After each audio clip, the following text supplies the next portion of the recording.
Hi dear students, this is Srikant Vamanrao Patil and I am working as Junior College Lecturer in Bharat Junior College Buldhana since 1998. Recently, board has published a question bank for all subjects, which you know. Answers to these questions of 3 and 4 marks are available everywhere. सगळ्यांना माहिती आहे 3 ते 4 मार्काच्या क्वेश्चनची उत्तरं तुम्हाला सगळीकडे मिळतात. सगळ्या नोट्समध्ये उपलब्ध आहेत.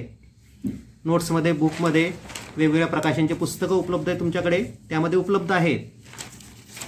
But the main problem is of 1 and 2 mark questions.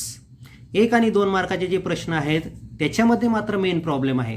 कारण की 1 मार्काच्या प्रश्नाचं उत्तर किती लिहायचं, काय लिहायचं, कसं लिहायचं, त्याची मांडणी कशी करायची, इथपासून आपली सुरुवात असेल. त्याचबरोबर 2 मार्काच्या प्रश्नामध्ये किती लेंथ ठेवायची, त्याच्यामध्ये काय काय आलं पाहिजे, हे सगळं आपण जर याचं नियोजन व्यवस्थित केलं तर तुम्हाला ते लिहायला सोपं जाईल. So the answers to this questions means 1 and 2 mark questions is not available anywhere. So you have to search for its answer and represent it in expected manner. म्हणून याची उत्तरं उपलब्ध नसल्यामुळे तुम्हाला काय करावं लागेल, तर आपल्या बोर्डाच्या पुस्तकामधनं किंवा नोट्समधनं याची उत्तरं तयार करावी लागतील. Okay, this is a typical work. पण हे मात्र अवघड काम होईल, कारण की आता वेळ कमी आपल्याकडे, अभ्यासासाठी वेळ कमी आहे, दिवस कमी राहिलेत, पेपर जवळ आलेत. त्यामुळे तुमचं हे जे टिपिकल काम आहे, तुमच्या डोक्यावर जे आलं होतं आता बोर्डाने ती क्वेश्चन बँक पब्लिश केल्यामुळे, ते थोडंसं कमी करण्याचं काम मी या ठिकाणी करतोय. So I am giving you all answers of such questions from question bank in explanation form. आणि म्हणून मग या क्वेश्चन बँकमध्ये आपल्याला जे वेगवेगळे प्रश्न विचारलेत, 1 मार्कावर आणि 2 मार्कावर, त्याचे सगळ्यांचे सोल्युशन मी या ठिकाणी देतोय.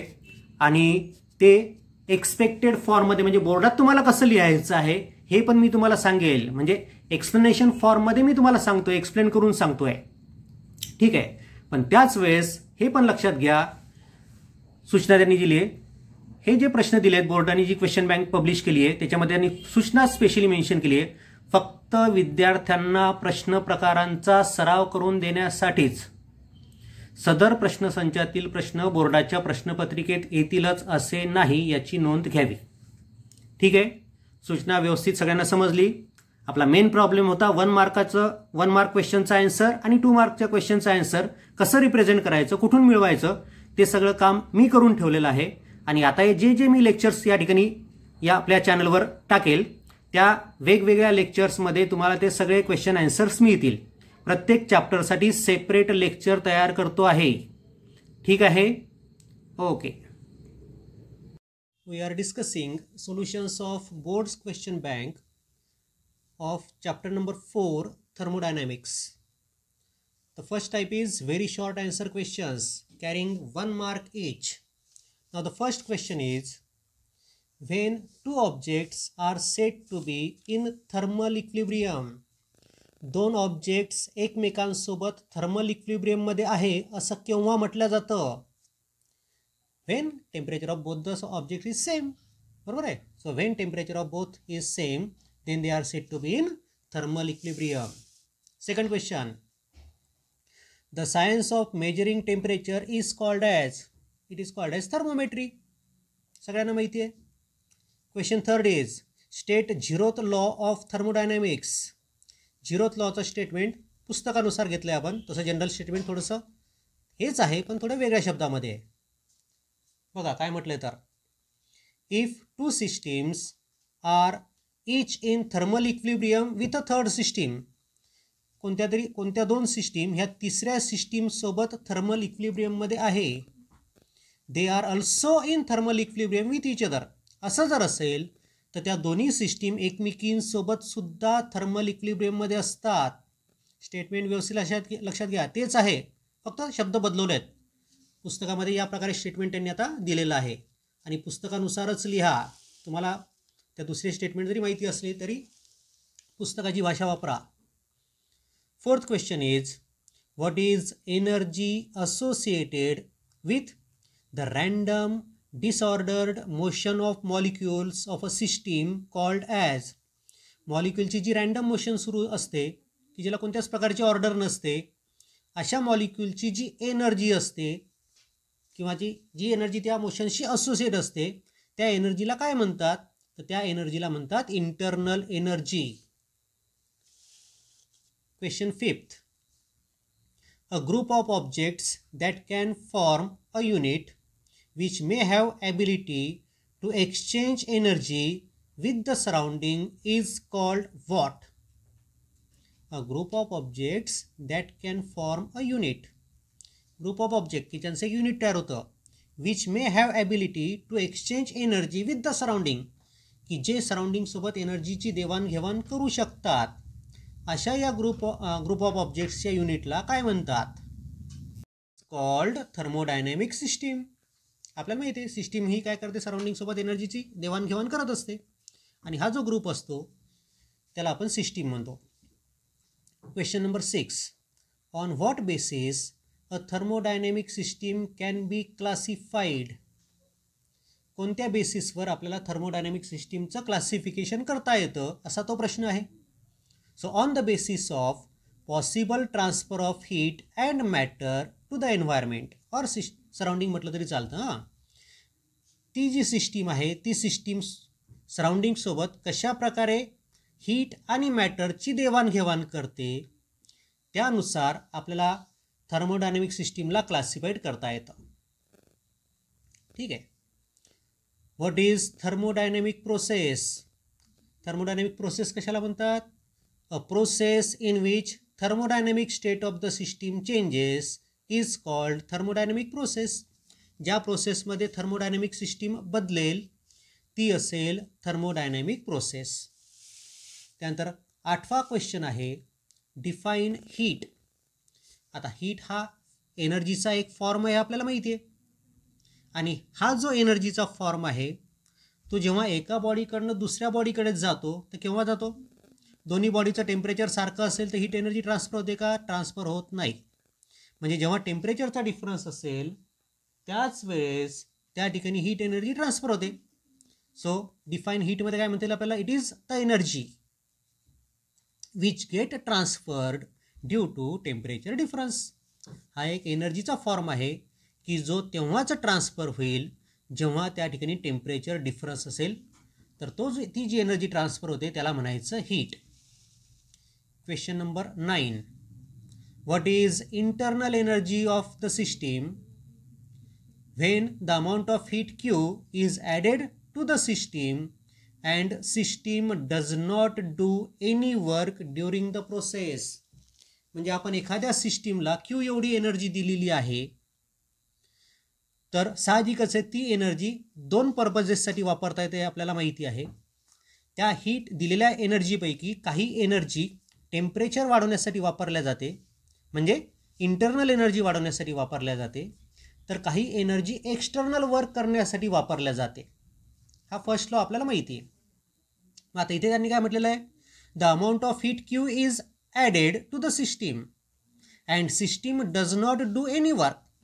Q एवढी एनर्जी आपण सिस्टीमला दिली, पण सिस्टीम कोणतंच वर्क तिथे करत नाही. म्हणजे पूर्णची पूर्ण एनर्जी कशासाठी वापरल्या जाईल? इंटरनल एनर्जी वाढवण्यासाठी. सो आपल्याला आन्सर लिहिता येईल as no work is done so all the heat is used to increase internal energy. So internal energy becomes Q. म्हणून इंटरनल एनर्जी किती होईल? Q एवढी होईल. ठीक आहे.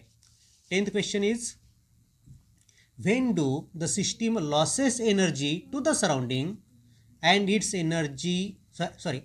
internal energy decreases?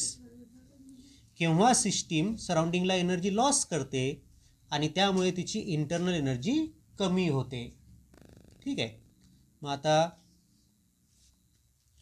या ठिकाणी इंटरनल एनर्जी कमी होण्यासाठी वर्क जास्त व्हावं लागेल. So when system do more work than the energy added, जी एनर्जी सिस्टीमला मिळून राहिली त्याच्यापेक्षा जेव्हा सिस्टीम जास्त वर्क करेल, म्हणजे जास्त एनर्जी खर्च करेल, वर्क ऑफ एक्सपान्शन होईल किंवा एक्सटर्नल वर्क ज्यावेळेस जास्त होईल त्यावेळेस एनर्जी जास्त खर्च होईल आणि इनटेक हा कमी असेल आणि आउटलेट म्हणजे आउटपुट एनर्जी जास्त असेल त्या ठिकाणी, तर साहजिकच आहे त्या सिस्टीमची इंटरनल एनर्जी कमी होईल. So when system do more work than the energy added to the system then its internal energy decreases. The 11th question is state first law of thermodynamics. Mathematically आपण delta U is to Q minus W असं लिहितो. ठीक आहे. The change in internal energy of a system is the difference between the heat supplied to the system and the work done by the system on the surrounding. Statement व्यवस्थित लक्षात ठेवा. पुस्तकानुसारच तुम्हाला statement लिहायचं आहे. तो मॅथमॅटिकल फॉर्म नाही लिहिला तरी चालेल, फक्त स्टेटमेंट लिहायचं, कारण फक्त आपल्याला स्टेट म्हटलेलं आहे. एका मार्कासाठी फक्त स्टेटमेंट. आणि एक 12वा क्वेश्चन आहे. A system releases 100 kilo joule of heat while 80 kilo joule of work is done. त्या सिस्टीमनी 100 किलो जूल एवढी एनर्जी रिलीज केली आणि 80 किलो जूल वर्क त्या ठिकाणी होत आहे. Is done on the system. 80 kilo joule work is done on the system, म्हणजे एवढी एनर्जी त्या सिस्टीमला मिळत आहे का? On the system, work is done on the system म्हटलेलं आहे. आणि एनर्जी रिलीज किती करते आहे? 100 kilo joule.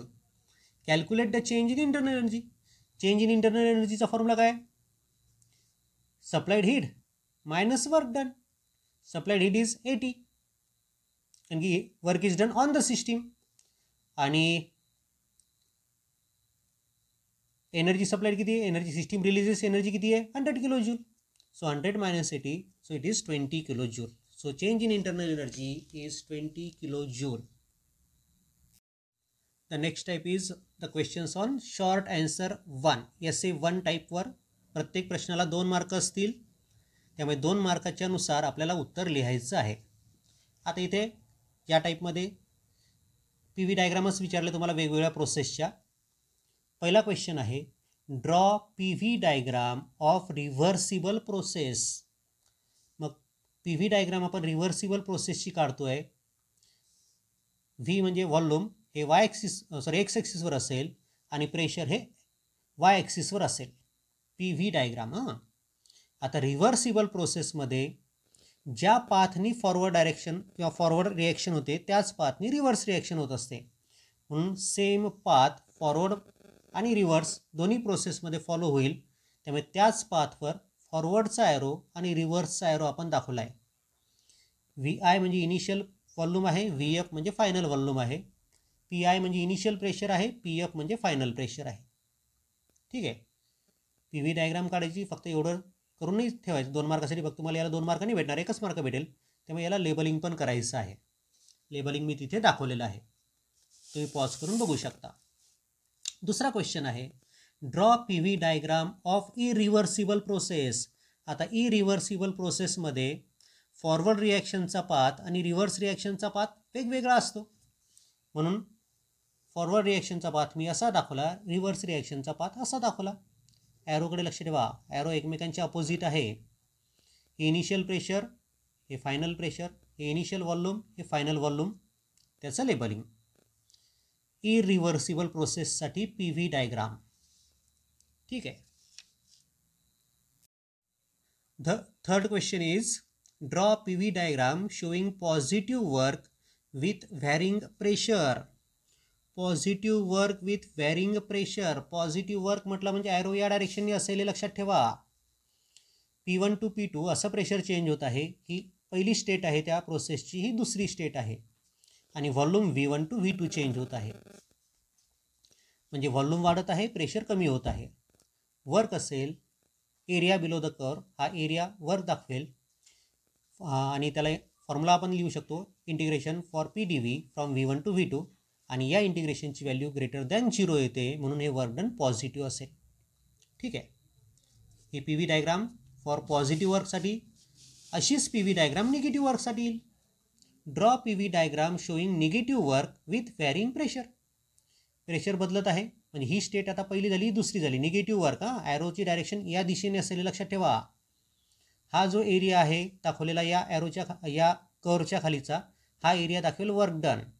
So work is equal to area for integration P D V from V1 to V2 and this work done is found to be less than 0. आणि म्हणून मग negative work या ठिकाणी असेल असं म्हटलं जातं. ग्राफ तुम्हाला बघता येईल. काढायचं असेल तर पॉज करून ग्राफ काढून घ्या. 5th A7 question is draw PV diagram showing positive work at constant pressure. म्हणजे प्रेशर कॉन्स्टंट असताना वर्क होऊन राहिलं हां, पण प्रेशर कॉन्स्टंट आहे. म्हणजे फक्त व्हॉल्यूम बदलणार आहे आणि व्हॉल्यूम असं बदलायला पाहिजे की वर्क पॉझिटिव्ह झालं पाहिजे. म्हणजे नंतरचं व्हॉल्यूम पहिल्या व्हॉल्यूमपेक्षा जास्त पाहिजे. नंतरचं व्हॉल्यूम पहिल्या व्हॉल्यूमपेक्षा जास्त पाहिजे. बघा इथे V2 is greater than V1 आणि प्रेशर कॉन्स्टंट म्हणून स्ट्रेट लाईन ग्राफ आला पॅरलल टू एक्स ॲक्सिस म्हणजे पॅरलल टू व्हॉल्यूम ॲक्सिस. आणि या कर्वच्या अंडरचा एरिया म्हणजे work.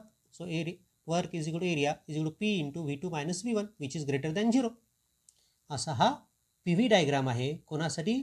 Positive work at constant प्रेशरसाठी. म्हणजे सगळ्या 2 मार्कासाठी PV डायग्रामच विचारलेले आहेत. त्यामुळे एखादी PV डायग्राम तुम्हाला परीक्षेमध्ये येईलच अशी अपेक्षा करूया. त्यानंतर क्वेश्चन नंबर 6 काय म्हटलं पहा. 3 moles of gas at temperature 400 Kelvin expands isothermally from initial volume of 4 liter to final volume of 8 liter. म्हणजे इनिशियल व्हॉल्यूम आहे 4 लिटर, फायनल व्हॉल्यूम आहे 8 litre. 3 moles of gas, number of moles 3 आहे म्हणजे N लिहिला आपण 3. At a temperature 400 kelvin, त्याचं temperature 400 kelvin आहे म्हणून T घेतलं 400 kelvin. It expands isothermally. Isothermally त्याचं एक्सपान्शन आपण करतोय.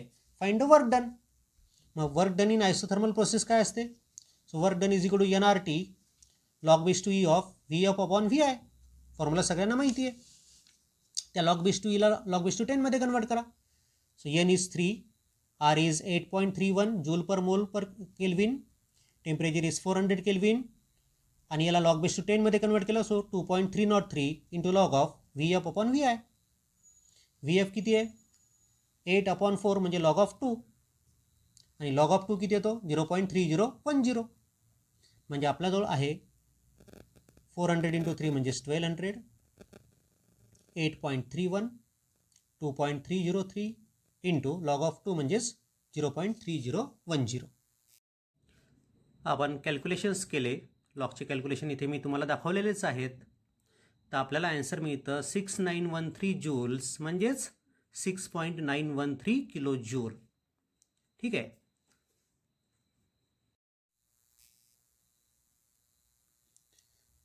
The 7th question.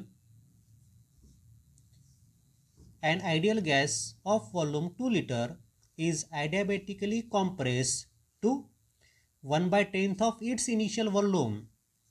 2 litre gas आपल्याला दिला आहे आणि त्याला आपण कॉम्प्रेस करतोय adiabatically to 1/10 of its initial volume. म्हणजे 2 लिटरचं किती करू आपण?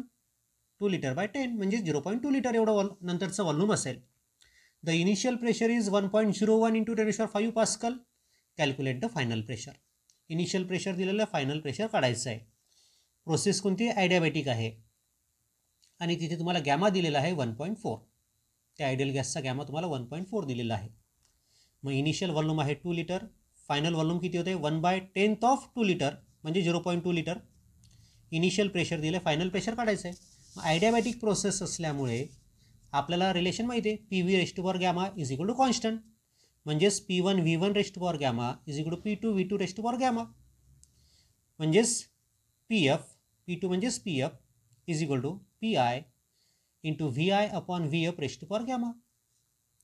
So PI is 1.01 into 10⁵ into VI किती आहे? Initial volume 2 litre upon 0.2 litre raised to power 1/1.4.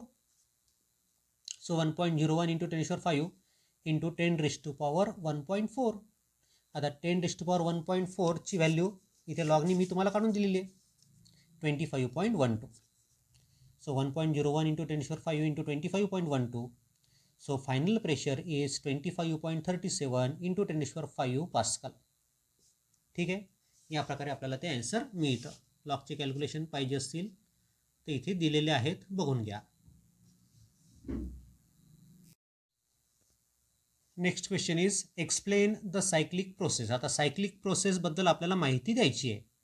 मग डेफिनेशन, त्याच्या संदर्भात काही पॉईंट्स, काही ग्राफ बीप असेल ते सगळं त्यात टाकायचं. So definition of cyclic process is a thermodynamic process that returns a system to its initial state is a cyclic process. ठीक आहे, त्याला सायक्लिक प्रोसेस म्हणतात. डेफिनेशन आपल्याला माहितीच आहे, त्याच्याबद्दल काही डिस्कशन करण्याची आवश्यकता नाही. आता सायक्लिक प्रोसेसमध्ये काय होतं, in this process initial and final state is same. इथून ती सुरुवात झाली आणि परत या स्टेटला येऊन जाते, त्याला सायक्लिक प्रोसेस म्हणतात. त्यामुळे इनिशियल आणि फायनल स्टेट त्याची सारखी असते. Total change in internal energy is zero. या सायक्लिक प्रोसेसमध्ये इंटरनल एनर्जीचा चेंज हा झिरो असतो. हा पॉईंट पण लक्षात ठेवा. The P V diagram for cyclic process is, he diagram काढून टाकायची. 2 मार्कासाठी एवढं सफिशियंट लिहिणे झालं. ठीक आहे. त्यानंतर question number 9 is differentiate between reversible and irreversible process. आता रिव्हर्सिबल प्रोसेस आणि इरिव्हर्सिबल प्रोसेसमध्ये, रिव्हर्सिबल प्रोसेसमध्ये काय होतं, तोच पाथ ती सिस्टीम परत फॉलो करते. तर इरिव्हर्सिबल प्रोसेसमध्ये मात्र तो पाथ फॉलो करत नाही. So the path followed by reversible process is the same in forward and reverse direction, while the path followed by irreversible process is not same in forward and reverse direction. Reversible process he slow process असते, while irreversible process is a fast process. आणि last question essay 1 या टाईपवरचा 10वा question, state the assumptions made for thermodynamic process. Thermodynamic प्रोसेससाठी काय assumptions केलेले आहेत ते तुम्हाला लिहायचे आहेत किंवा लिहायचेच आहेत. आणि साहजिकच 2 मार्कासाठी असल्यामुळे 4 अझम्पशन्स तुम्हाला लिहावे लागतील. आता या अझम्पशनमध्ये काय म्हटलं पहा, थर्मोडायनॅमिक प्रोसेसमध्ये the system is in thermodynamic equilibrium with the surrounding during all changes. हे पहिलं अझम्पशन आहे. दुसरं अझम्पशन काय आहे, the system used in the process are ideal gases. जी सिस्टीम आपण वापरणार आहे ती आयडियल गॅसपासूनच बनलेली असेल. तिसरा अझम्पशन आहे, the nature of walls of container changes as per requirement. आपण त्या कंटेनरच्या वॉलचं नेचर बदलवू शकतो ॲज पर रिक्वायरमेंट. आणि चौथा अझम्पशन आहे, the ideal gas equation is applicable to the system. ती जी सिस्टीम आहे त्या सिस्टीमला आयडियल गॅस इक्वेशन लावल्याच गेलं पाहिजे, म्हणजेच त्या ठिकाणी आयडियल गॅस त्या सिस्टीममध्ये असेल असं कन्सिडर केल्या गेलेलं आहे, की जे आपण पहिल्या अझम्पशनमध्येच म्हटलेलं आहे. ओके, हे होते सगळे VSA टाईप आणि VSA 1 टाईप सगळे क्वेश्चन्स.